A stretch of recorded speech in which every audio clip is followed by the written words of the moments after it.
From our 22 News Broadcast Center, this is 22 News in Focus.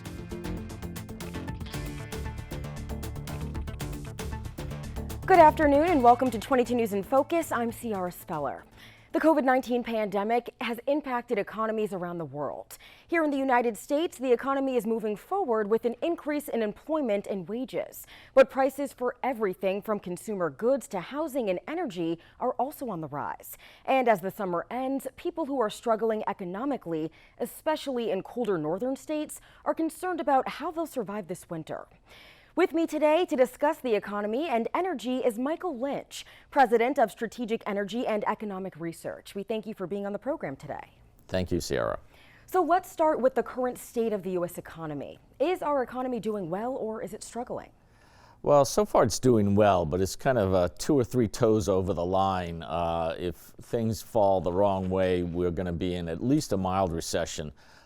We may avoid that, but it depends a lot on what happens with the war in Ukraine, the economy in China, and the interest rates, what the Federal Reserve Bank does with interest rates. And I want to ask you, which sectors are doing the best and which are having trouble, and why do you think that is? Well, until recently, housing was doing very well. There was a lot of demand, pent-up demand after the pandemic. People were buying houses, prices were high. And the supply wasn't keeping up. With higher interest rates, that's starting to moderate, and that will feed into the rest of the economy. So raw materials like steel and lumber, copper wire, and so forth, prices for that will weaken. It's a little bit unusual because normally the demand for new cars goes down when the economy weakens. But in this case, there's been a lot of suppressed demand because there weren't enough computer chips. And now with the computer chips becoming more available, you're going to see a lot more cars available and prices come down. So actually the new car sector may be doing better than you would normally expect. Mainly, though, what you're going to see is people going to lower-end restaurants, fast food restaurants, the dollar stores instead of the bigger department stores and variety stores, that sort of thing. So air travel is probably going to weaken as we go through, and local travel and local tourist spots like Six Flags Over Texas here in Western Mass will do better. Okay. And I want to ask you, what indicators and factors are used by economists to determine the health of an economy? Well, I hate to say it, but most of what economists do is explain why they've been wrong. Most of the indicators we look at generally lag. That is, you don't get the data until weeks or occasionally months later. And the effect of, for example, rising interest rates on home sales usually takes place several months later. So people, they look at the unemployment rate, the housing rate. If prices are going up rapidly, that usually means the Fed is going to raise interest rates, which is what we're seeing now. And that usually indicates that you're going to head into a recession. The stock market is not a very good indicator. The standard comment is that the stock market has predicted 12 of the last 5 recessions, and I think that's pretty accurate. Okay, and so we've talked about the U.S. economy, but how do other countries compare to our economy? Well, the U.S. is still the driver of the world economy. It's just our engine is not quite as powerful as it was back in the 60s. We had a V8, now it's more of a 4-cylinder engine. China, the problem there has been the pandemic and their effort to try to avoid having any significant number of infections. So they've gone into lockdown again and again, locally and regionally, and that's disrupted their economy. And they have a lot of debt that's built up, a lot of empty housing where people were speculating on condos, apartments, and houses, and those are often vacant, and that's a problem. And that's affecting the European economy because Germany especially sells a lot of goods, manufactured goods, machinery, and so forth, to China, so that's dropping off. And then you go into the war in Ukraine where you've got a lot of companies pulling out of the Ukraine and essentially taking big losses, sometimes billions of dollars, because they're giving up their operations there. Okay, and so inflation, it's a word that we've heard every day now, basically for months. So what factors are driving inflation in our country and globally? Well, inflation usually, we have what's called demand pull inflation. That is, people have too much money, they're bidding up the price for goods, and that causes inflation. That's why you want to see the economy slow down.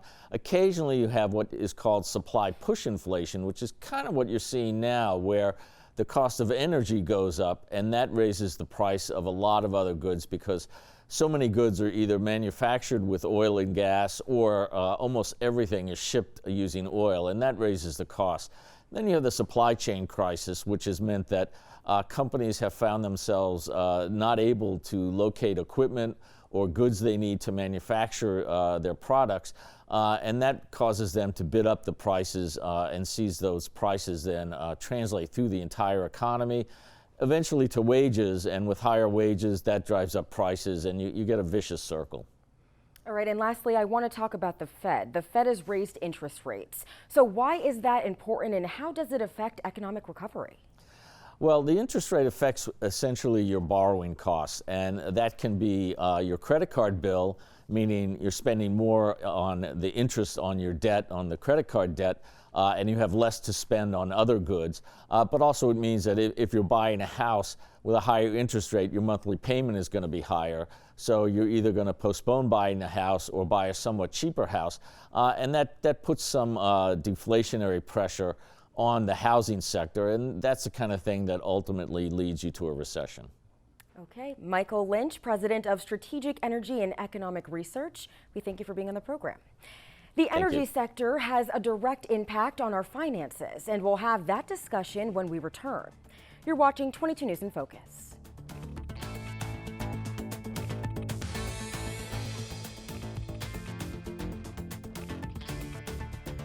Welcome back to 22 News in Focus. Today we're talking about the economy and energy with Michael Lynch, President of Strategic Energy and Economic Research. So Michael, a top issue on most people's minds is the price of oil and how it impacts gasoline and other fuels. Gas prices were at record highs, but we're seeing a bit of relief at the pumps depending on the type of gas that you need. Many people are getting their gas and electric bills and are stunned at how much they've increased. So where will oil and gas prices be this winter, and will propane prices drop? Well, hopefully we've passed the worst of the oil price spike. That a lot of that was derived from the Ukraine war and the sanctions on Russian oil, which people thought would mean that Russian oil exports would drop sharply. In fact, they managed to resell most of that oil into Asia, so that in the end the market did not tighten as expected. So prices have come down some. With natural gas, you still have the problem of a lot of natural gas going to Europe because they are trying to wean themselves from Russian gas supplies, fearing a cutoff. And so that's going to keep gas prices tight, probably at least until the early fall. And then it depends on what happens with the weather. Propane and natural gas prices are seriously driven by weather. If it's cold this winter, you're going to have high gas prices, high propane prices, and electricity prices will be high because we use a lot of gas to make electricity. But I think we've passed the peak in oil prices, and they'll only be drifting down through the end of the year. All right, a lot of our viewers are concerned about that, so thank you for that answer. I want to ask you now, how much will a slower economy reduce oil and gas prices? Well, the slower economy can take anywhere from 500,000 barrels a day to 2.5 million barrels a day off of global oil demand. And that's quite a lot. Unfortunately, right now, the market has been very tight coming out of the pandemic. Inventories around the world are very low. So that would not ease things too much. A lot of it depends on if the Iranian sanctions are lifted. That could add 1 million, 2 million barrels a day within a few months. And that would bring prices down. If the Ukraine war ends, that would bring prices down. So I think that what we can expect is the prices mostly to come down unless some kind of geopolitical factor drives them up again later. Right, and so I want to follow that with some are predicting oil prices to hit $200 later this year or next. Do you think that's realistic? It's possible, but highly unlikely. There are always people predicting the price of oil will go through the roof. When the price spiked in 2008, there were people saying, oh, it's 140, but it's going to be 200, 300, 500 within a year. So I don't take that too seriously. But it does depend a lot on what happens in the Ukraine and the Middle East, especially. All right, and solar and wind projects, we've heard a lot about that lately. Can solar and wind projects make enough electricity to replace nuclear and fossil fuels being used at power plants? It's possible. It's very difficult and very expensive. The problem is that solar and wind are intermittent, meaning you have to have a lot of storage or some kind of backup. Usually it's natural gas power plants. Trying to replace that with batteries would require a massive increase in the production of rare earth minerals like lithium and cobalt, and frankly, it would cost a huge amount of money. Solar and wind will make a significant contribution in the long term, but there's not much they can do in the short term, and especially not replacing the nuclear power plants. All right, and how are oil prices set, and what has driven the prices of oil and gas up in the U.S. and globally? Well, the famous story is that John Maynard Keynes, the economist, he lost a fortune in the stock market, and he realized it's not what the economics of the market is, it's what the traders think the economics is. So the first thing that happens is traders try to guess what's going to happen, as well as what is happening now. And if inventories are low, they'll bid up prices. If they think there's going to be war in the Middle East, they'll bid up prices. If they think there'll be an agreement with Iran over their nuclear program, they'll sell off and prices will go down. But in the longer run, it's supply and demand. The economy, global economy is still growing. People are still using more and more oil all the time. And the question is, are you going to have countries like Venezuela, Iran, Kuwait, Iraq, are they going to be increasing production to keep pace? Historically, they generally have, but you sometimes go through periods where they don't, and that sends the price up, as it did in the 70s. I want to move now to the war in Ukraine. How would the end of that war reduce oil prices? Well, what would probably happen quickly is that sanctions by the European countries would end, and they would start repurchasing Russian oil. And so Russian oil would not be going to Asia, which is sort of a 90-day trip. Instead, it would be a one-week trip to Rotterdam. So all of a sudden, you would see a lot more oil in the European market.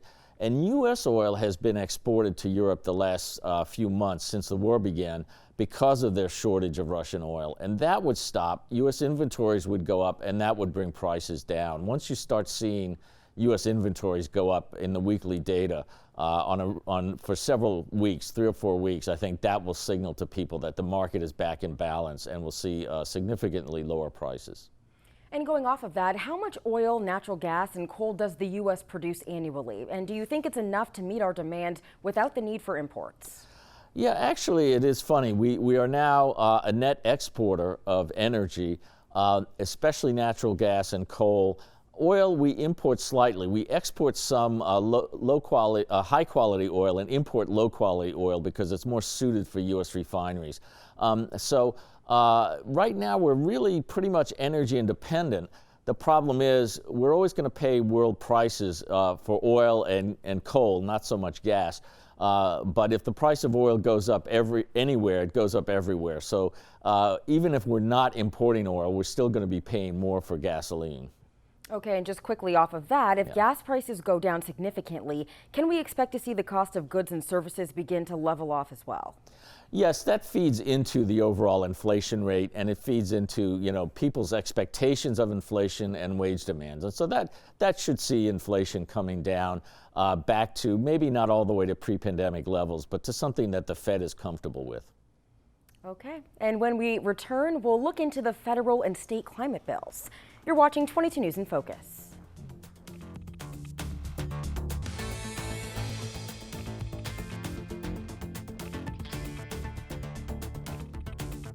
You're watching 22 News in Focus today, and we're talking about the economy and energy with Michael Lynch. He's the president of Strategic Energy and Economic Research. So last week, both the Massachusetts and federal legislatures passed climate legislation. The Senate passed the Inflation Reduction Act, and there's a lot going on in this bill, and it's being praised as important for effects of climate change and the ecology of the planet. So I want to ask you, what's in the bill specific to climate change and reduction efforts? Well, the main thing is a lot of money is going to support the purchase of or the investment into solar and wind and also electric vehicles. Those tend to be more expensive and uncompetitive for the most part, and so government support is needed. But also, if you're going to have big power lines running from your wind project, it's getting harder and harder to get permission for that. And so the federal bill includes some passages that make it easier to build power lines, but also natural gas pipelines. All right, Michael, and I want to ask you, what types of tax credits are there, both for industry and individuals, and what kind of results can be expected from that? Well, for investing in solar and wind, generally speaking, you've got 40% federal and state tax credits combined. And that's why you see a lot of companies that will offer to build the solar. They'll take the tax credit and sell you the power. There's also, the Massachusetts has a $2,500 tax credit for electric vehicles, and then an additional one for people in low income of, I believe, $1,500. And the idea is to make it easier to buy electric vehicles, to improve their attractiveness to the average consumer. And do you think natural gas pipelines should be blocked? And what about electricity transmission lines? Well, the problem is people start with don't do anything. The phrase is banana, build absolutely nothing anywhere near anything. And that's just not functional. You've got to build some things because things are changing. Natural gas is still useful because the direct burning of natural gas for process heat is very efficient. Transmission lines, the problem is if you build offshore wind, you can't have a wind turbine in everybody's backyard. So you're going to have some transmission lines from the big wind projects or the hydro projects up in Canada, which Massachusetts has relied on pretty heavily. So it's kind of hard to avoid those completely. The trick is to try to make them acceptable to the public. And do you think opposition to land use will create problems for all energy sources? It creates problems for most energy sources. It's biggest for energy for solar and wind because they're real gluttons of land. It takes a lot of land to build enough solar power panels to equal one nuclear power plant. You need something like 100 times as much land. And although there's a lot of land in a lot of places, then you need the transmission lines, and you get into that problem. If you have an existing nuclear power plant, you can usually add another reactor much more easily because it's essentially the project's already been approved. The land is grandfathered in. But with new projects like solar and wind, it's a lot harder. And how about renewables? Are they really cheaper than fossil fuels? It's a cliche that they are, but it's not really true. Unfortunately, a lot of cliches turn out to be untrue. They are sometimes cheaper than fossil fuels, especially if you're in the desert and you have good sun power. You're in a place like Europe where natural gas is very expensive. So it makes a lot of sense. They can contribute, but when you look at solar power in the desert of New Mexico versus, say, New England, you get a lot less power from the same panel, and so the cost is a bit more expensive. So they're sort of marginally competitive in places like New England. Okay, and so electric vehicle charging stations, it seems like more and more are popping up every day. So is building these charging stations a cost-effective way to reduce greenhouse gas emissions? Well, I would argue no, because an electric car reduces greenhouse gas emissions slightly, 20 to 40% depending on how the electricity is made. But you're paying a lot of money, $12,000, $15,000 extra for a car. You get almost as much effect by buying a gas hybrid vehicle, which is about 20% more efficient and costs only slightly more than a conventional car. The easy way to lower greenhouse gas emissions is to go to China and India, where they're still burning huge amounts of coal, and switch them over to gas or nuclear or even solar and wind. That's the low-hanging fruit. And I want to have you talk about the new Massachusetts Clean Energy and Climate Bill. What will that impact be for consumers? Well, the bill will mainly make it easier for consumers to access clean energy or cleaner energy. No energy is perfectly clean because the government will shoulder more of the cost. So in a sense, the taxpayers are paying more of the price of the energy instead of the consumers. But it will look good to the consumers. The question will be over the longer term if the taxpayers want to keep bearing those costs. Yeah, and so what are things that we should be doing but we aren't doing, or we're not doing very much?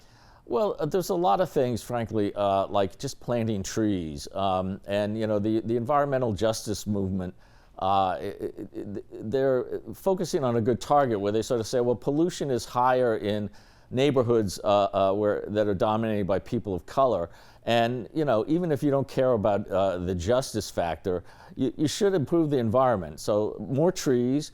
You can use more light-colored roofs will reflect the sun, but also, as I say, you know, you can drive slower and you save a lot of gasoline. Drive 55, save 10 to 15% of gasoline, and maybe buy Poland Springs water instead of Perrier from France. You know, there's a lot of things that, frankly, are just luxuries that are unneeded and kind of on the wasteful side. And lastly, I just want to ask you, what surprises could change the outlook for energy? Well, the biggest surprise we've had was fracking of shales. Coming forward, it's possible that small modular reactors will turn out to be very cheap, nuclear reactors. A new, better, much improved battery would mean that solar, wind, and electric vehicles would all be a lot more attractive. And there's a lot of people working on that. It won't happen in the next few years. But when you talk about the 2030s and beyond, those could really be game changers. All right, Michael Lynch, President of Strategic Energy and Economic Research. And when we come back, I'll have the final remarks after the break. You're watching 22 News in Focus.